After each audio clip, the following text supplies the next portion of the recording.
பணம் இருக்கிறவங்களுக்கு தாங்க அண்ணன், தம்பி, அக்கா, தங்கச்சி, சொந்தக்காரங்க எல்லாருமே இருப்பாங்க.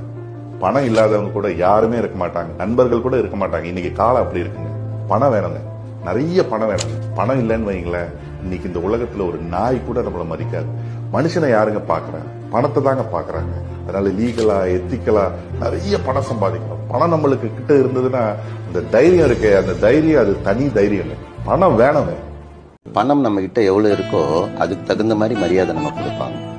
பணமும் இல்ல, நம்ம பிரச்சனையில் இருக்கிறோம் அப்படின்னா தெருவில் இருக்கிற நாய்க்கு எப்படி ட்ரீட்மெண்ட் கொடுப்பாங்களோ அதே மாதிரி தான் கொடுப்பாங்க.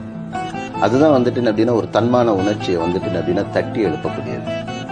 அப்போ அது வந்துட்டு என்ன அப்படின்னு என்ன சொல்லுவோம், வெறி வரணும். அவமானப்பட்டோம் அப்படின்னா வெறி வரும்.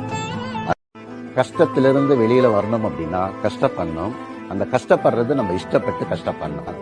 நீங்க உங்களுக்கு என்ன தெரியுமோ அதை வச்சுதான் உங்களோட லைஃபை வந்துட்டு ரன் பண்ணிட்டு இருக்கீங்க. வாழ்க்கையில